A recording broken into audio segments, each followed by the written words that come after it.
Hello everyone and welcome to the Redmen TV. Ste here with the team news reaction show live for you ahead of Liverpool versus Southampton. Let's get straight into it then. Let's have a little look at the team and the bench that Jurgen Klopp has selected for this game.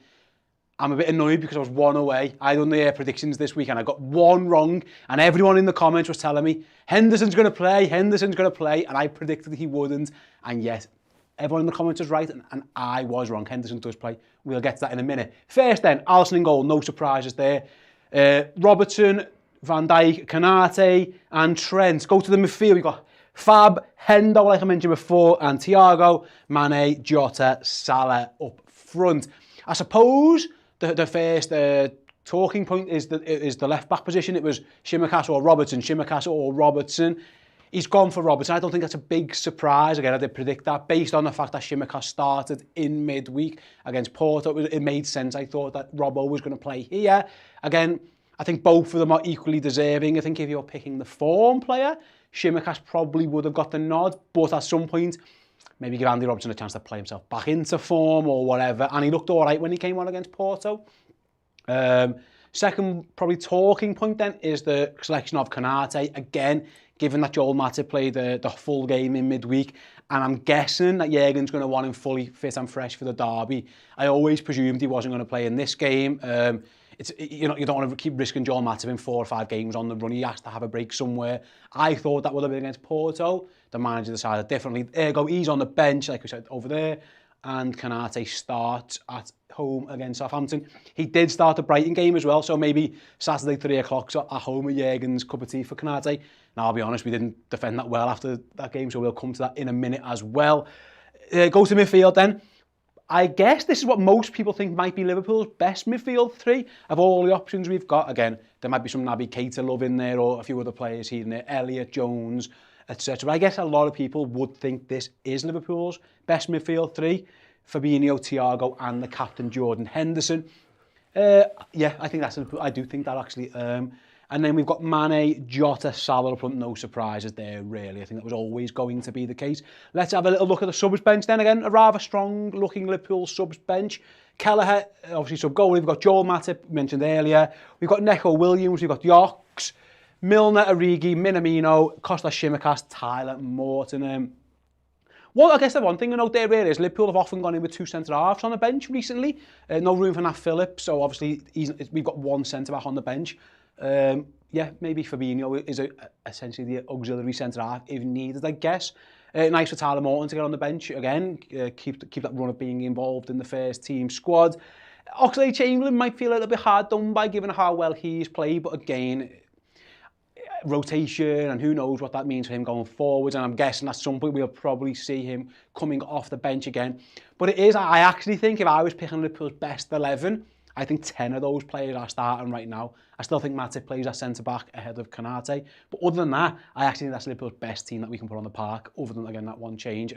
So let me know, again, you guys have been letting us know in the chat and in the comments what you guys think of the team. Errol, what is being said down by the people? A few guys are pretty much picking up what you said there, really, to be honest. Foyan Bennett says, strongest midfield. Sorry if I butchered your name, fella. Stuart Willsby says, Saints going 3-4-3-4. So we'll get into that Saints team in a minute as well, and we'll have a little look at what how they're going to set up for the day. Winnerpool says, that midfield, stars in their eyes, little emojis there as well. So I take it he's feeling that midfield combination as well. Yeah, I think that probably, we went strong midweek. We went even stronger, yeah. So again, just showing where people have said in the past, we might not have that depth and, squad depth. Well, he's been able to do it twice in a week with 2 really strong teams there. And then in bad company, and I was going to pick up on this point as well, to be fair, says Firmino disrespect. So you'd have Firmino, you said you'd only change the one, and it would have been Matip. You'd have had Jota over Firmino as our best 11. Yeah, I've made no bones about that on these shows. And people disagree, it's fine. It is splitting hairs. There is no slight on Bobby Firmino whatsoever. Yeah, I'm a Jota fan. He's just my preference. Again, there's probably 4 or 5 positions, I think. It isn't just that one. I think Naby Keita, when he's fit, may have an argument about it. Joe Gomez, when he's fit, might think that he's better than Matip. Like I say, there's loads of arguments. Again, personally, I'm a Jota guy. Maybe that's just who I am. Yeah. But it's no disrespect to Bobby. I love Bobby as well. I always just feel in my heart that Jota's probably better for a goal. Yeah. But again, splitting hairs. Please don't come at me. You mentioned about the Saints team then. Let's have a little look at the team that Southampton have selected for this game. Alex McCarthy stays in goal after having a shocker against Norwich. There was some debate about Fraser Forster, but they've stuck with McCarthy. They've gone for Bednarak, Lianco and Salisu at the centre-half. That was easy for me to say. Livramento, Romeo, even, Ward-Prowse, Perud, Armstrong, Brocker and Adams. So yes, it looks like that might be a 3-4-3. I don't even recognise that Southampton team anymore. Yeah, it looks like it could be a 3-4-3, but I'm not 100% convinced it is. But yeah, it's a very good side. They've got some good players. They were in good form, Errol, over until Norwich came along. The one thing they haven't done well is score goals, and it looks like they have tried to put a bit more attack and flair in the team. So obviously, Baraka, Armstrong and Adams is essentially 3 forwards. Yeah. But again, Liverpool should have more than enough, and it'll be interesting to see how they go. I always fancy us. If they are going 3 at the back, I think that actually plays into our hands a bit more, but we'll see how it goes. Yeah, definitely. And, we're at Anfield today, obviously, as everyone knows. That's why we're here doing the watch-along. But I think that we'll be strong today. I asked for your score prediction before. You had goals in yours. I've had goals in mine. The chat seemed to have loads of goals in there as well. So I genuinely do believe that we're going to have way too much for them today. And especially now that lineup's gone out, I've got even more confidence in the fact that we have gone strong again. Yeah, we definitely, again, we always wonder what's he going to do after a midweek game before a derby. Again, there's a big gap before the derby, so I'm not sure how much that plays into it. And to be honest, I think Jurgen Klopp doesn't think Everton are very good. But usually, he doesn't, because usually we always think, best, and he doesn't. He often makes 2 or 3 changes for the derby. I mean, I remember that game when Origi, Shaq, Lallana, they're all in and we battered them. He's played the kids against them and Curtis Jones is good. I don't think he rates Everton games or Everton as much as we maybe do. As we make it out, yeah, definitely. But on that team, then KONATE gets another go. I think it's fair to say his best game was Old Trafford, where he was really good. Other than that, at times he has had moments where he's looked a bit shaky. I don't think he was amazing against Brighton. Porto, hit and miss. Yeah. Got better, I'd say, as the game went on. He was actually pretty good against Crystal Palace. I'll give him that, because I don't think he was.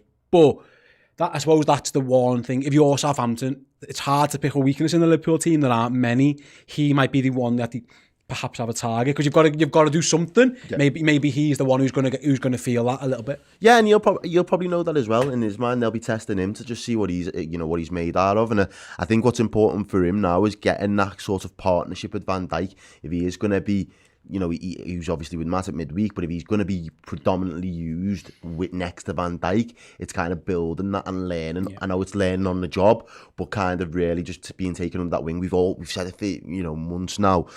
Anyone who plays next to Van Dijk's level is going to go up. We need to start seeing that in this young man. Do you know what I mean? Like, obviously we know what he's good at doing out the back. Yeah. And, he's strong, he's physical, but it's other little bits in his game now where he just kind of needs to just smarten up a little bit and tighten up more than anything else. I don't think he's rash or anything like that. He did a really good recovery challenge in the Porto game that sticks to mind. He's done that a few times, like one where he runs along because he's massive and he started for strides.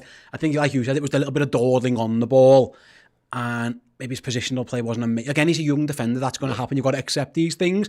I'm just guessing. If you're Southampton, it's a bit like trying to fight, I don't know, prime Mike Tyson. There's probably not many weaknesses, but if there's a slight chink in the arm, you've got to do something. His legs kick them. Try and make him bite you and get himself disqualified. It's hard to know. I'm going to go to the chat then. First of all, on the Jota Firmino stuff. So Sean says, Steve, yes, Jota is better for a goal personally over Bobby, but who gets the best out of Mane and Salah and the team? Bobby is the system. Yeah, fair. Again, you say that, but we scored 4 against Arsenal with Jota playing up front. So I don't know. Does he get the best out of them? I don't know. I feel like Trent has become more the system over the last I go along with 12 months. Definitely, Trent feels like he is the linchpin for our system at the moment. We've got a few. Yeah, I saw one earlier. I think it was Paul. Hi, Ste and Errol. I think Shimaka starts on Wednesday. Says Paul Wynn. Yeah, again. I think he will go Robertson if he can. But again, the good news on that left-back situation is they're both capable. It's not that. It's I'm not asked who plays. That's a good point. And I keep going back to it. Look at the other side. I am asked if Trent doesn't play in any game ever whatsoever in any form. It bothers me when Trent doesn't play. The left-back position, Shimaka has played to a level where it's fine. If he doesn't play, he doesn't play. It's absolutely fine. One or the other. The one thing that's almost guaranteed when Tsimikas plays is we keep a clean sheet. Yeah, he the only thing that's guaranteed at this moment. By hook or by crook, whether it's Porto players missing sitters or things happen or disallow goals, Tsimikas, again, he keeps clean sheets. James Pond said, please never mention Fabinho as centre-half. I'm having flashbacks to last season. Yeah, I get it. I'm just thinking there's no Phillips on the bench, so Jürgen has often gone for two, and there's not two this time, so maybe that is the break glass emergency, but I'm 100% with you. I really hope that doesn't happen at any point in the game.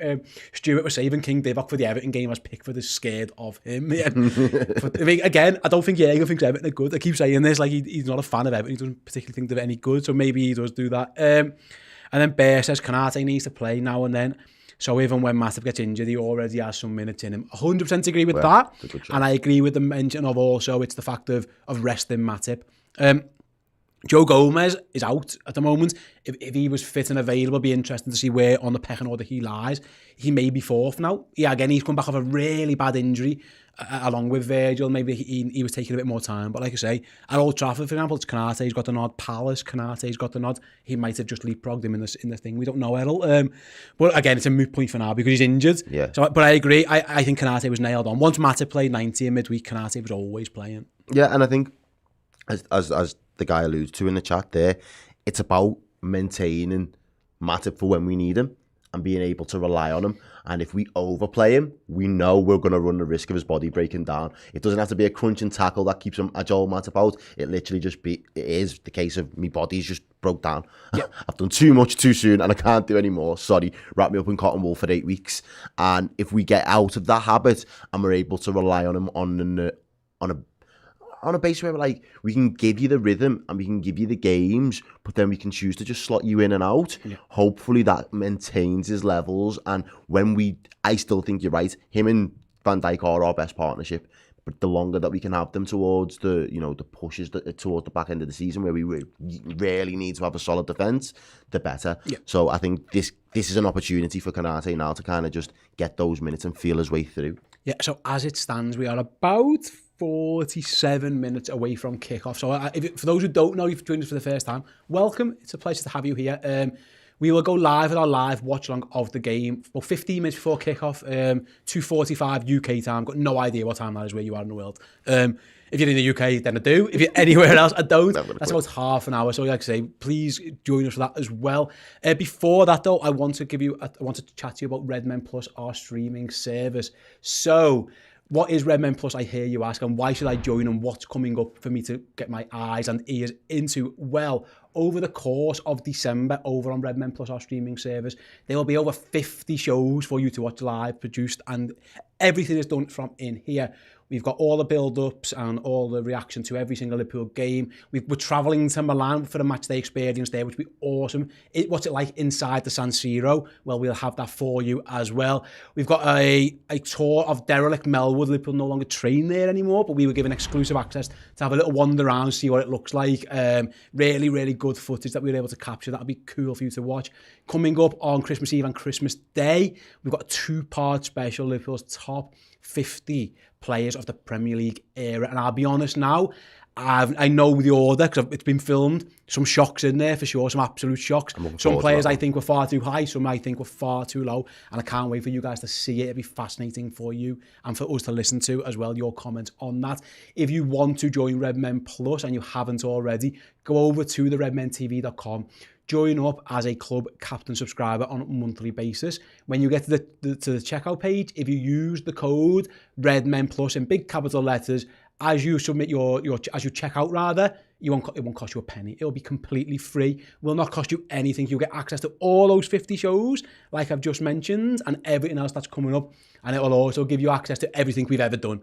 So our Hendo 10 documentary, the In Conversation with series, the Liverpool Library with the likes of Jamie Carragher and Bruce Grobbelaar talking about their books, absolutely tons, and it won't cost you a penny. So basically between this show ending and the watch along starting, you'll have about half an hour or so. Go and get yourselves over to redmentv.com, sign up, and you'll be able to watch it all for free. And also, Errol and I, at the end of this game, will be doing our instant match reaction on there as well.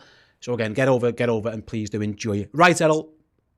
Game time. Let's focus on game mode now. Yeah, boy. We have got roughly again 45 minutes till kick-off. I said 4-0 on the Watchalong. Sorry, on the We've got too many show names on the match build-up. I said Liverpool women 4-0. Having seen our team and having seen Southampton's team, I'm sticking with it. I'm happy to go 4-0. What are your thoughts? I went 3-0. I mean, I'm loving that energy though. So the more goals, the better. Like, I'll take it. But no, I just thought there was going to be goals today, regardless. And as I said before, the fact that I can see that team out there now, that gives me even more confidence. I feel like Mane didn't get his goal in midweek, so I feel like he's going to be hungry for a goal. You can almost guarantee. Well, you can never guarantee anything in this life, but you can almost. One thing that is almost as certain is Salah is going to get chances, definitely. So I can imagine that he'll be up for it today as well. And Jota didn't get a chance to play in midweek, so I think between the three of them, you know what? What makes me the most happy is when all three of them get on the score sheet. That's why I always say 3-0, because then each one of them needs to get a goal. And then, again, this might be a strange conversation with people who are watching elsewhere in the world, but we're based in Liverpool, Errol, and this city has been battered by a storm over the last 12 hours or so. Leaving my house today to get here, I went via Anfield. It's a very windy place. I always worry that gives the opposition players a bit of it's a leveler, almost used to call it. Is that any concern whatsoever, or does it not matter? I know Jurgen's referenced the wind in the past, and he's had the piss taken out of him for it. No, but there was not. That was like, even though we had 100-mile-an-hour winds at some point. I think you stay in Liverpool, like. The weather's going to be a factor in this game at some point. Liverpool have got to overcome that adversity. Got to weather the storm. Do you know what I mean? That was you could tell him at that. That was a dad joke. When you walk through a storm, let's start singing and then walking over. But we have like literally. I genuinely think it probably will. But after 15 minutes, it's a level for everyone. And we just have to turn that into our advantage again, because I don't think they would have been expecting it. And let's be honest, the south coast is probably just as windy as the northwest. So. It doesn't matter where we'd have been playing today. We'd have been getting battered by some sort of terrestrial rain or fucking weather. So we'll have to go for it. Yeah, for sure. Like I say, we're going to head off now then, guys. Thanks very much for watching. Please do stick with it on the YouTube channel. If you click the little alert bell on the notifications, first of all, subscribe to us if you're not. If you're not, you're doing it wrong. So make sure you're subscribed. Then, if you click the little alert bell notification, you'll get a little pop up to tell you we are going live, and you can join us. We will be here 15 minutes before kickoff, right the way through the game until 15 minutes after as well. We'll have the live chat open. We'll be interacting with you guys. You can interact with each other. It's a nice community for everyone to enjoy the game. For those who can't be at Anfield or be around friends and family for whatever reason, given time differences and COVID restrictions. Come and join us. It's a very inclusive family. We love having you with us. Right, El, let's go and get ourselves ready for the game. We'll be back, like I say, at 2:45 UK time with the watch-along. Until then, we'll see you soon. Ta-da. Thanks for watching the show. If you want more Redmen TV goodness in your life, go over and join Redmen Plus. We've got over 30 new shows every single month. We've got documentaries, interviews, exclusives, and tons more. If you join us as a club legend, you'll even get your name over here. So head on over to redmentv.com and join Redmen Plus.